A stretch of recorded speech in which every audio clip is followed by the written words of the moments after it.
Welcome back to the Smarter Marketer podcast, brought to you by Rocket Agency. I'm your host, James Lawrence.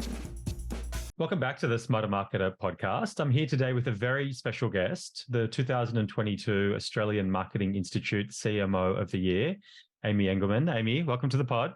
Thank you. Thanks so much for having me, James. I'm looking forward to this one. So Aimee has done so much in her career. She's had a stellar in-house marketing career here in Australia. She's worked in CMO and Chief Revenue Officer roles in a range of organizations. She's also founded, scaled, and successfully exited two really successful businesses. She's hired and worked with hundreds of marketers in her career. She's a graduate of the Australian Institute of Company Directors, a fellow of the Australian Marketing Institute, and a certified practicing marketer. I just thought when it comes to career advice and what good marketers do and what we've learned, things we haven't done well, career advice, I thought of you, Aimee. So thanks for joining us, and let's rip in. Great.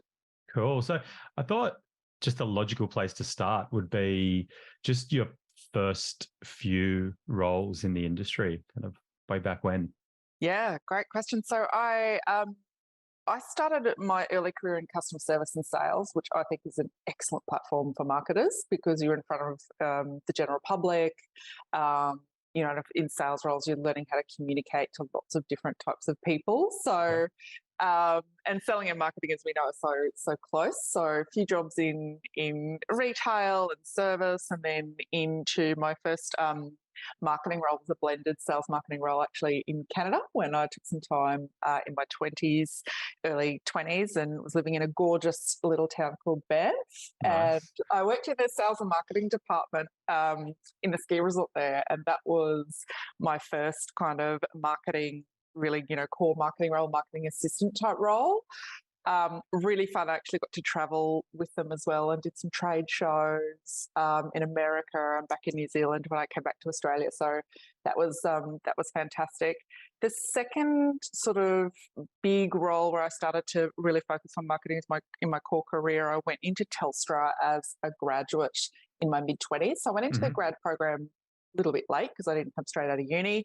Actually took 6 years to do my undergrad, so a little while to finish that undergrad. And Telstra was a really great landing because they had a developed grad program when you went in to take you through different departments.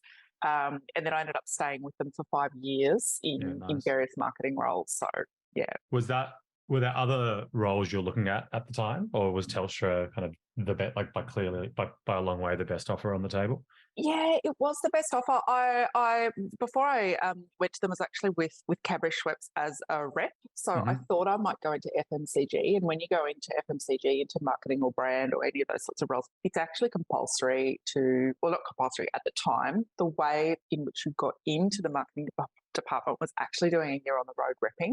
Yeah, wow. So I was a soft drink rep on the Gold Coast, and I was slinging soft drink and talking to kebab shops about buying that extra box of Pepsi, and it was not the most glamorous role.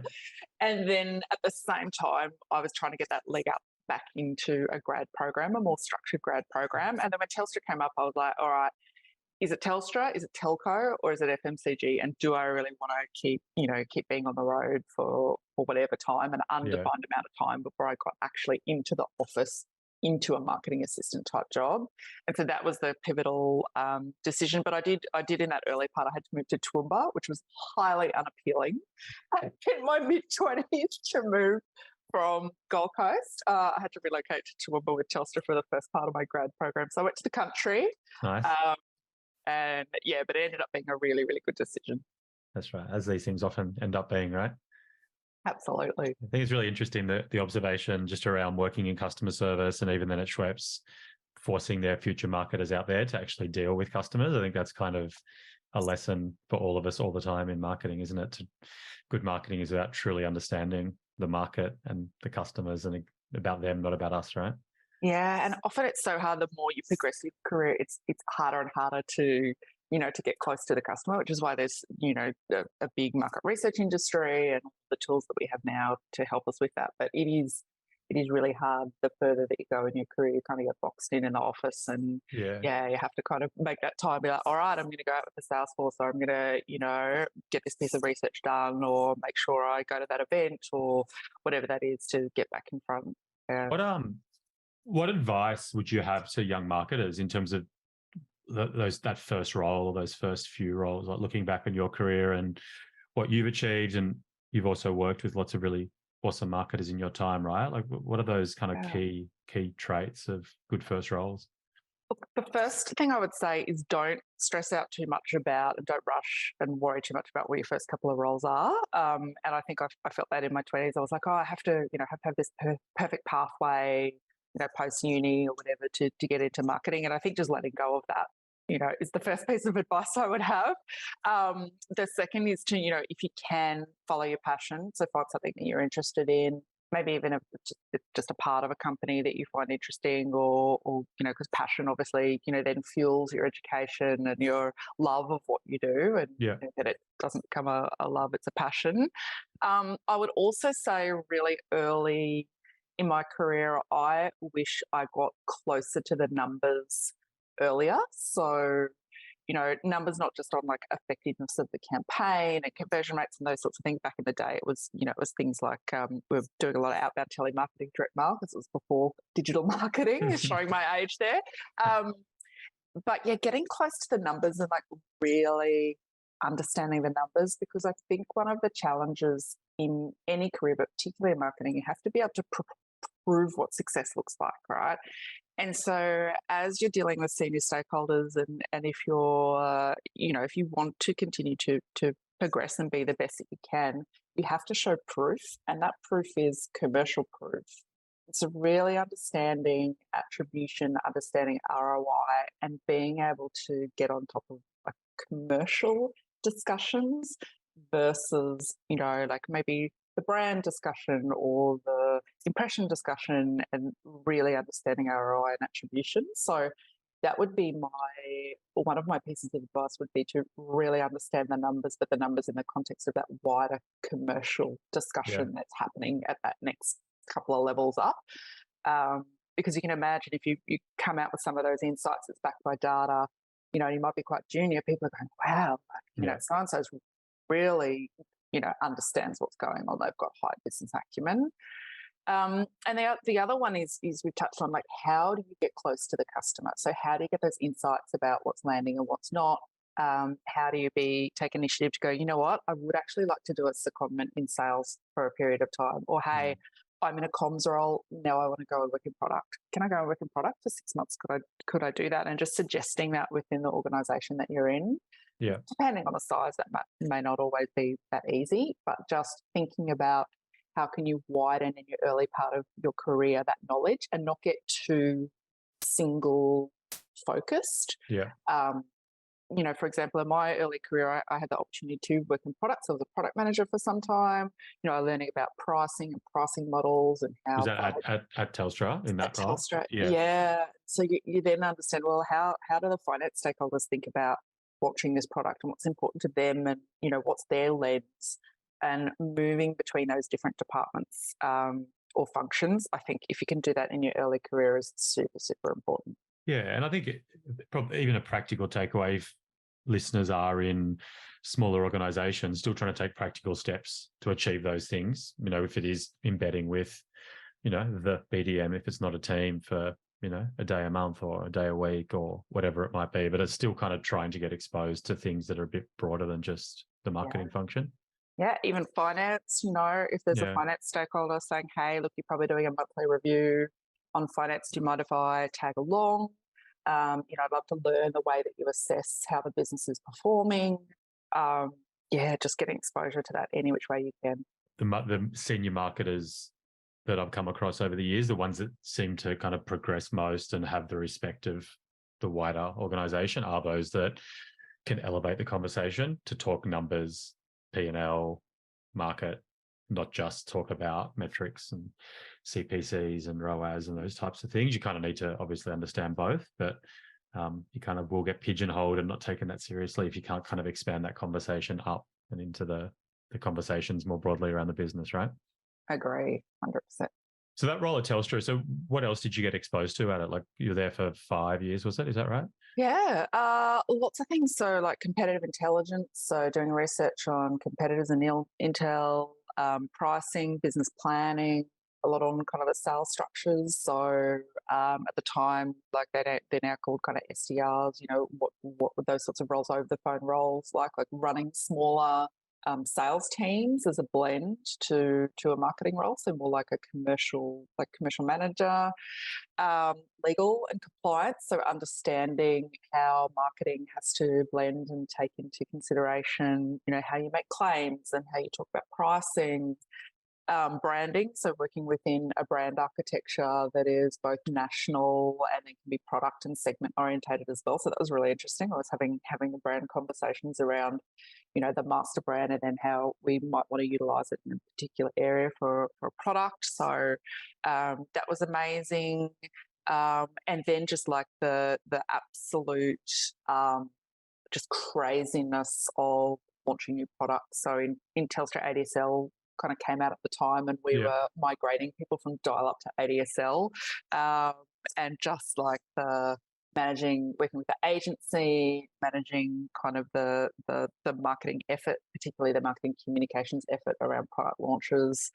Yeah, it was good times. Very busy, stressful at points, but just really helped round out all of that kind of baseline understanding, so that I was fortunate enough when I left that to take more like a junior marketing director role in a smaller company, because I had that breadth. So yeah, when I left, I could roll all of that experience up into taking more ownership for a marketing function in its entirety. Yeah, as you were talking, it's exactly what I was thinking. It's such a good kind of breeding ground, I guess, in terms of just getting exposed to all of those different individual components, where I think a lot of young marketers might sit pretty siloed in one or two of those, depending on where they're at. Yeah. So that breadth, and then being able to kind of step from a large to a small organisation, then you have that whole step change as well. But yeah, puts you in the, you know, gives you the ability to potentially apply for those roles where you have a bit more autonomy and a bit more responsibility. But then, you know, different challenges as you move from big to small. Yeah, and because I was curious to chat with you around how you picked your roles, and like, have they all been very organized and structured? And, you know, I want to work in a big organization, I want to work small, and, you know, I've done some B2C stuff, and now I want to do B2B. Like, and the advice, I'd like to hear your story, and then also just your, I guess, experience share for listeners that, you know, might have only been exposed to one particular type of marketing, like what it takes to kind of, I guess, the why of also having kind of that well-rounded career. Yeah, so the first part was some of it structured and deliberate. Yes, some of it was, but some of it was out of the blue. Like I was made redundant in a marketing role. That wasn't by design. Yeah, that one wasn't by design. And you know, at 29, I was like, oh my god! Of course, you take that sort of stuff so personally. You're like, oh. But it was amongst you know, the company was not in a great financial position. They had to make the hard decision to let some stuff go, and I'd only been there 8 months, and I was like, oh my god, this is going to be disastrous. Yeah. You know, and I had a mortgage at the time. I just moved into an apartment. I was like, oh my god, the sky's falling. And you know, that was a good opportunity to just grab a contract role and then think about what I did next. So no, not all of it was by design, but I was a little bit deliberate in shifting industries, and that's one of the things that I really enjoyed. So I enjoyed kind of understanding the challenge of the market and the customers, and then kind of lifting that knowledge and putting that into a different market or a different segment. And I think the thing that I've also learned is I actually do like change. So, you know, for me, I couldn't sit in a role for more than, you know, maybe 1.5 to 2 years would be max. And then I'd be kind of looking around for where else could I go across, or did I need to jump to another industry or take another challenge or go start a business or whatever. So the other thing that I learned early in my career is the power of networks, because when I did have that situation where I was made redundant, I could actually pick up the phone and kind of call some of my former employers and say, hey, you know, this has happened. Anyone got anything that can just tie me over till I work out what my next step is? So that was super important too. Yeah, so I think that kind of hopefully answers that question about was it kind of deliberate or Yeah, for sure. And I think a lot of the time it is both those things, isn't it? It's always hard to kind of know when to move and what that next step might be, and change is hard, but often you kind of need that for growth, right? And to round yourself out. In terms of networking, like what's been has that been a big part of your career to date? And if so, how have you done it? Yeah, I think it has, and I'm not like super great at it. Like I don't make a huge effort to reach out to people that I haven't spoken to for years. LinkedIn kind of helps with that networking. But I think one of the things that I have tried to develop over my career is that in any job I've gone into, I've always thought about not just how I enter that role and my effort and energy in there, but also the way you leave is exceptionally important. So, I'm one of those people when I've left a role or handed something over, or even when I exited my business and I was in transition, just the level of documentation and effort to hand over, because people remember that. Yeah. They don't remember the Aimee that was hired that came in and did that great job. They actually really remember it's that last couple of weeks of, how were you in that handover and how did you leave? And that's what stays with them. So if you do ever have to, call them again, or you might need their help or their advice, that's what they remember. And then I think the other thing is, just because I believe a little bit in karma, is when people have come to me over the years for help on things, I've always been able to, try and balance what I've got going on in my life to give them a hand with something. So over the years, there's been young marketers who I've come across that I've just kept in contact with and have been in a pickle or needed some career advice, and just being able to give them a little bit of time. Because I do believe in karma, so the whole of that kind of works together. And then obviously industry, like the Australian Marketing Institute, I joined because in my, in that first role in Telstra, one of my managers had the certificate there of the Certified Practicing Marketer, and I was like, wow, what's that? And she explained to me that there's an industry body and there's different training that's available, and it's kind of like the certification for marketers. And I jumped on that. I was like, oh, that's really interesting. So, that became an opportunity, particularly in my younger career, to go to events. And often it was funded by, I didn't have to pay it out of pocket. It was funded by the company I was working for at the time, just to keep involved in talking to people in the industry, being a part of that. So that organisation, I think, has been key in kind of keeping the network alive. Yeah, and then agencies as well. I've worked with amazing, people like yourself, but over the years I've worked with amazing leaders in agencies and other people working in agencies, and they do move around from time to time, the staff in agencies, and keeping in contact with them, and just keeping an eye on who's who and where they're moving to. I reckon they're really good practical bits of advice, and definitely I think as an employer, the bit about how you leave your job just resonated so strongly, and it's like I think it goes without saying that you want to leave a job well, and that you don't put your feet up from the minute you give notice, but just going that extra mile, and if you get stuck after I leave, feel free to give me a call, and here are the handover notes, and it makes such a difference. And I definitely can think of past employees who, I think it even strengthens that relationship, right? Like moving forward, you kind of morph from being that employee or colleague to kind of friend much easier. And all these things seem to come around. Like the Australian marketing community just isn't, it's not massive, right? So you kind of, and you should do it for the right reason anyway, but it's such a it's a really, really good insight. What have you lent on mentors much in your career? I have. I would probably say my earliest mentor was actually my sister. So she's 7 years older than me. She's had a brilliant career, started in marketing and then went through into many roles, and is now a CEO of a ASX listed company. And she's kind of been my closest mentor. Obviously my bosses, like I can still remember some of the things that my first bosses in Telstra said to me on a day-to-day basis on thinking about the customer, or just sharing insights. So yes, absolutely. I think just informally, those of course bosses have to be mentors, but I think informally, that's been a big part of my career. When I was running businesses, I also joined the actual formal kind of mentoring structure. So I actually really committed for probably 6 years, going to 6 weekly powwows with other business owners that actually mentor each other, and is in a kind of structured sense. That's called the Entrepreneurs Organisation. So I really invested heavily in that and in my own learning. I did a heap of events with them. I went to like they call them universities, which are learning events. Also, usually overseas in a spectacular place where you want to go and go and visit, like Athens and Canada. And so I did a few trips like that, which were a mix of travel and education. So that was a really big part. I mean, now I'm still an active member, obviously, of the Australian Marketing Institute.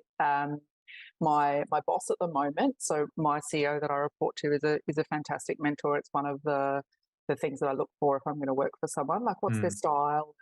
And when we first met and we had lunch and we were talking about like what drives each other, and he was really passionate about helping others and mentoring others. He's in that stage of that career where that's a big focus for him, which is brilliant. I've done paid coaching. Like I've had probably from the age of 12, just after I got married, I went through this period of demotivation and I just didn't understand why. And it was when I just started my marketing agency, and everything on paper was looking great. I had client work, coming in every day, and it's profitable. And I just really struggled with my motivation. I didn't know why.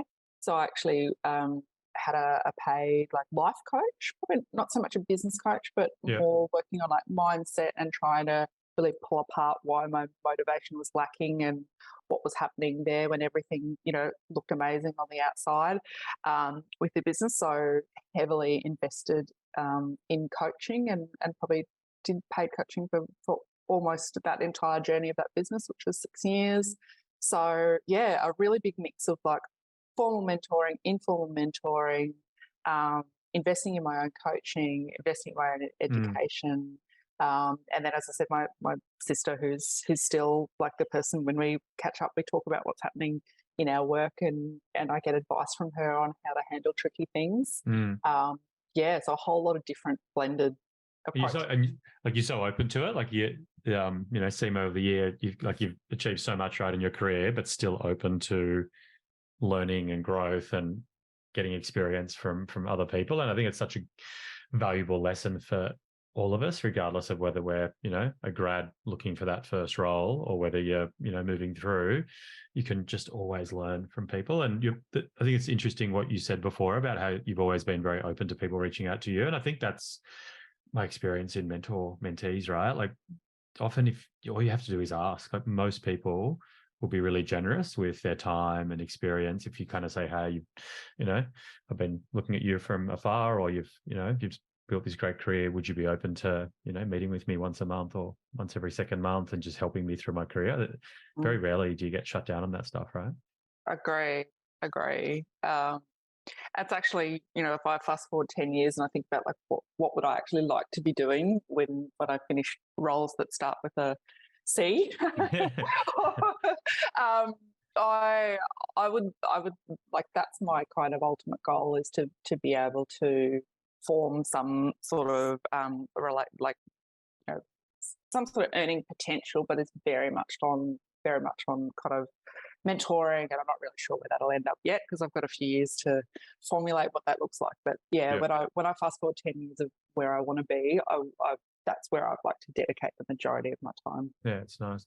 So you're currently in CRO roles, but prior to that, in between Telstra and whatever else, you made the decision to jump into your own businesses. So I'd just be curious as to that journey, and I think what you learnt from the other side, I guess, just kind of being, on the outside looking in.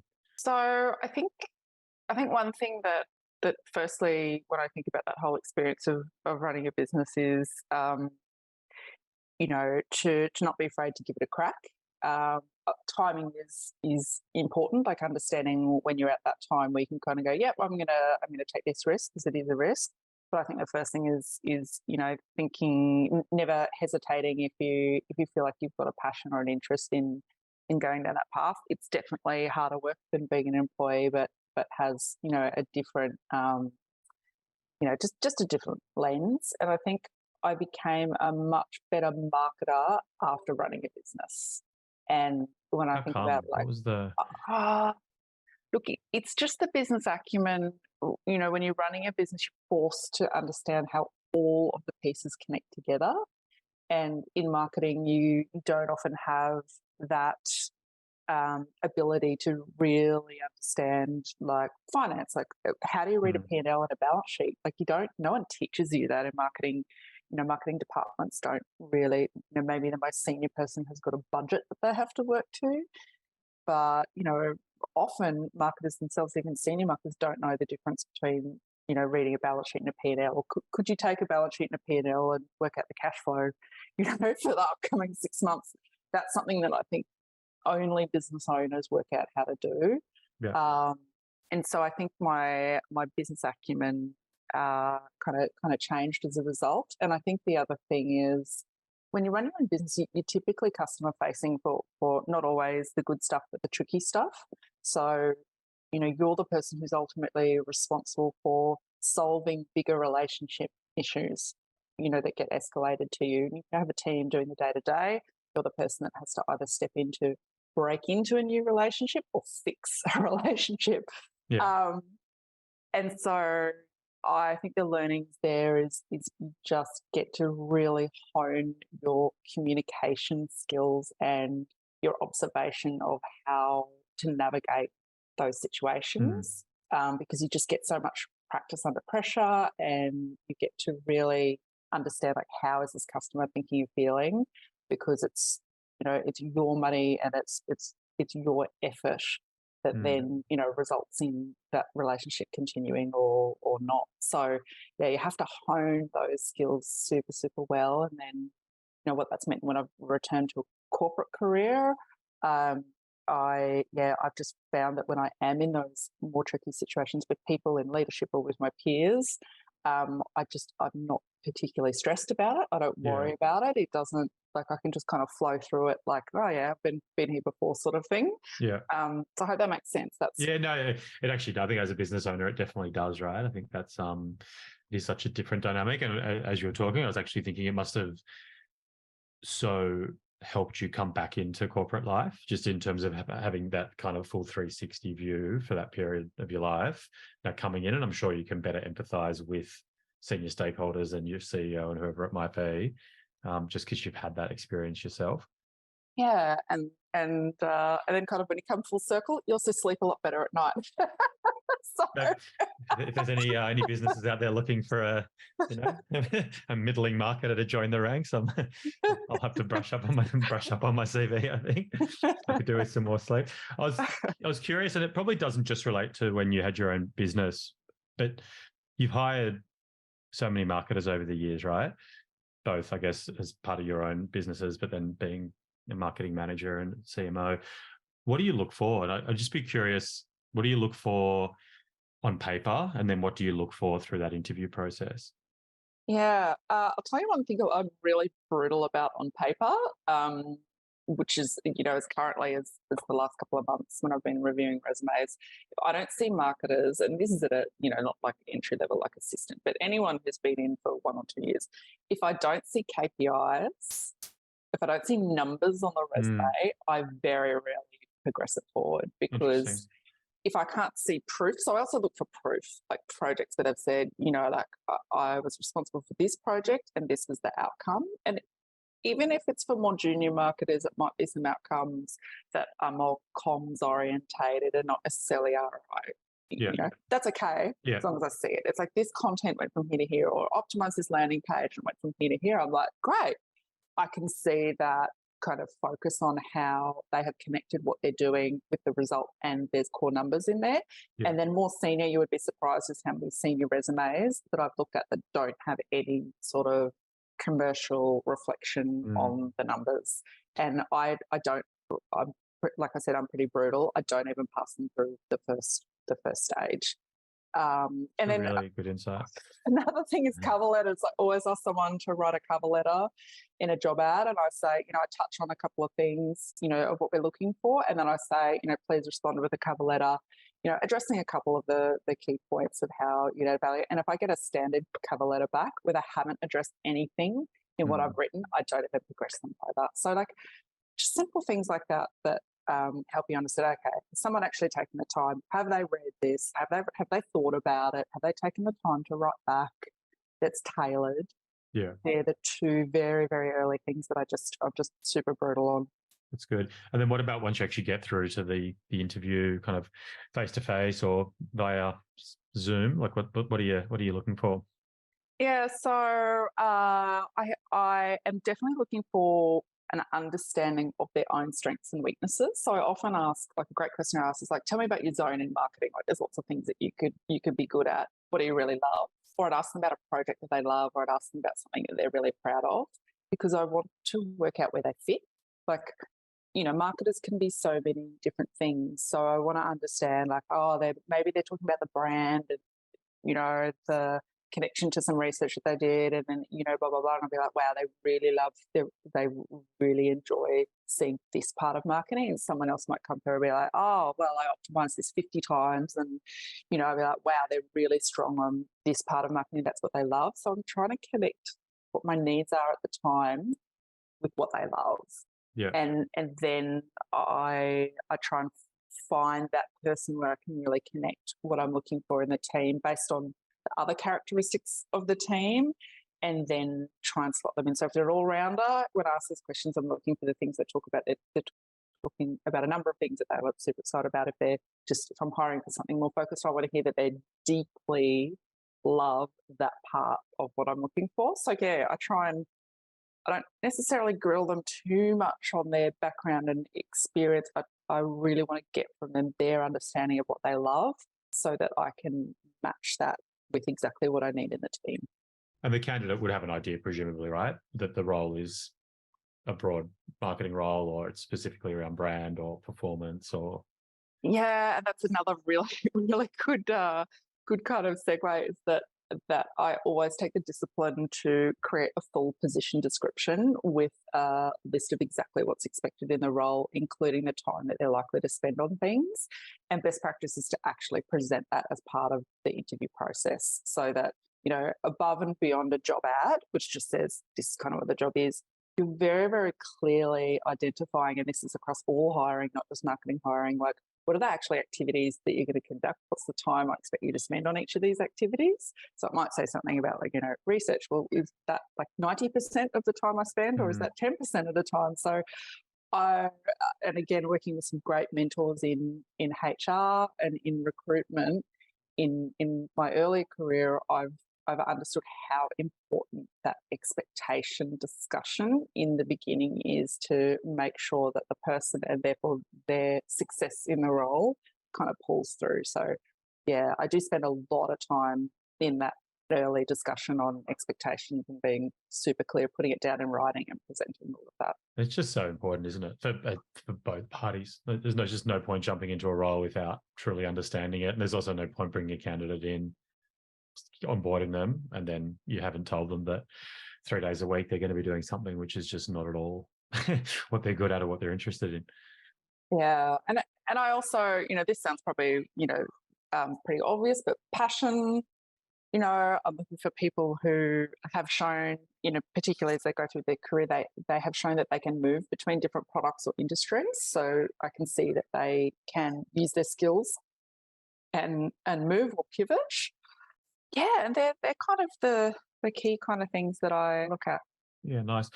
And then I hate the term managing up, but what advice would you have for marketers working in organizations around how to play the game, but do it in the right way? Like how to get that visibility in the organization, actually generate the kind of the accolades for the work you are doing. Like, how do you manage with your manager? How do you manage with people, above and adjacent? Like, just yeah.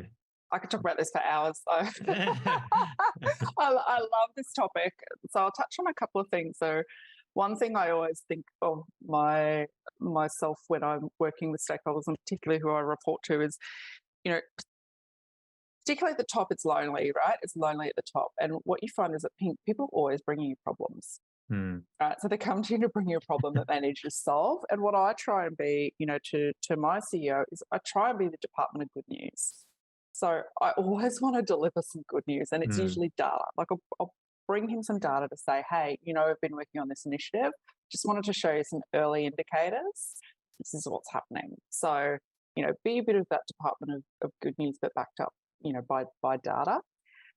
Lead indicators. So being able to constantly show how something's improving. So you might be chasing revenue. What's the lead indicator to revenue? It's leads or it's conversions or whatever that might be. So getting across all your lead indicators and being smart in, when you choose to share those and how often you choose to share those. Now, there will always be problems, so you can't always be the department of good news. Sometimes you get to be the department of bad news. Or another mentor of mine used to call it, sometimes you've got to put the turd on the table.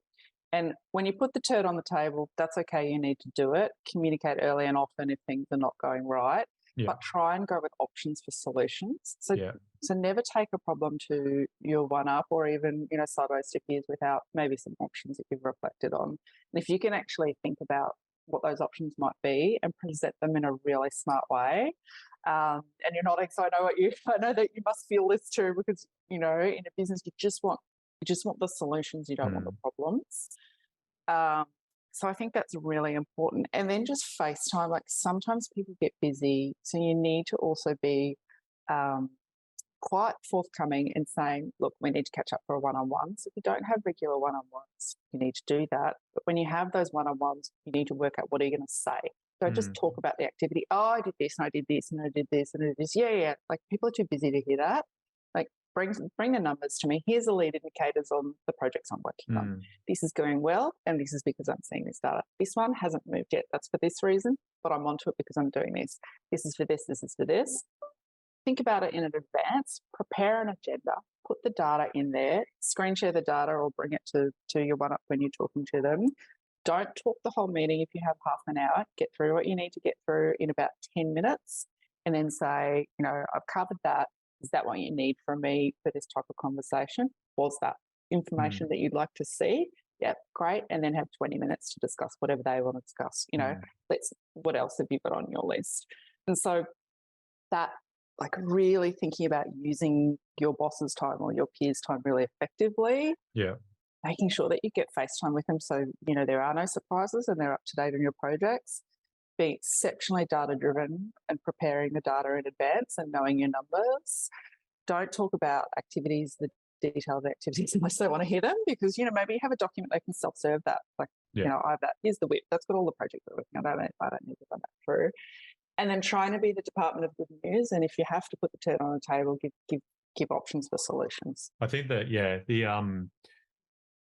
I love the department of good news, but particularly the one around options. I think that's just what the best performing staff that I've had over the years would naturally do.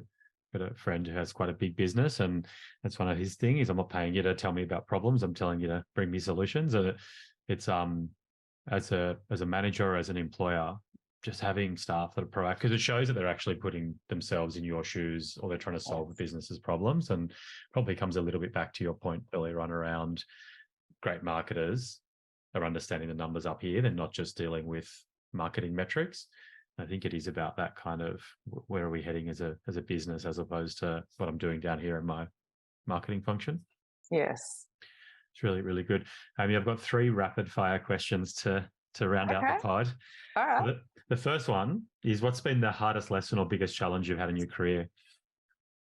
I think it was early in my career, and this is when I was just blindsided about being redundant. It was maybe not like the hardest challenge, but it was the thing that hit me out of left field, and I was not prepared for because I had no understanding that was happening.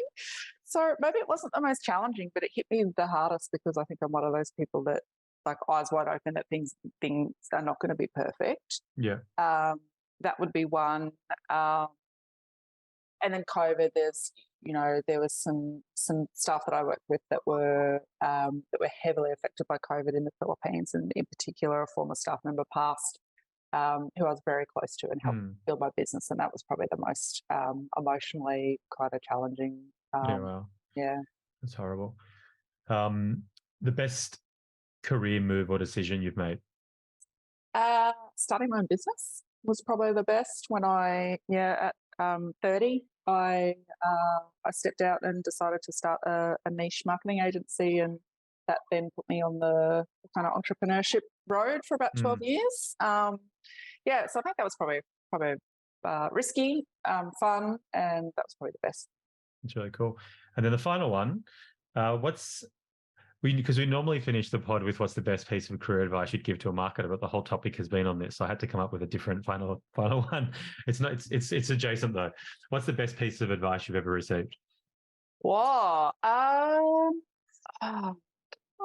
This is what I remember a lot. Maybe not the best, but this is the one that's most memorable. I went and saw an American speaker who, his name was Mike Moses, and he spoke about out of zero. And what his concept was really around mindset, and it was around pushing your mindset to that next level. So he was talking about when you're setting your goals out of zero. So if you're punching for 10 million revenue, go for 100 million and work back from there, and put your mind into a position that you don't have the limiting belief.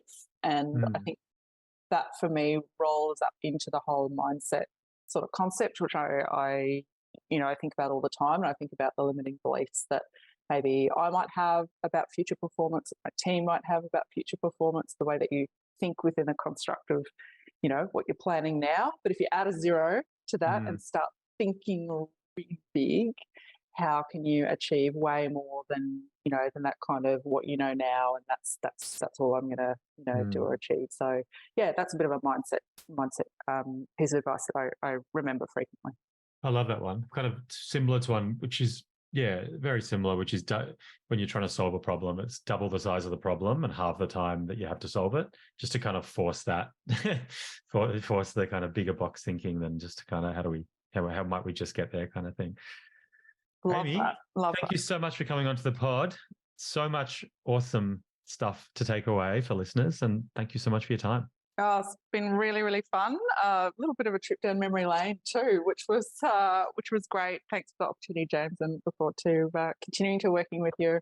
Thank you, Aimee.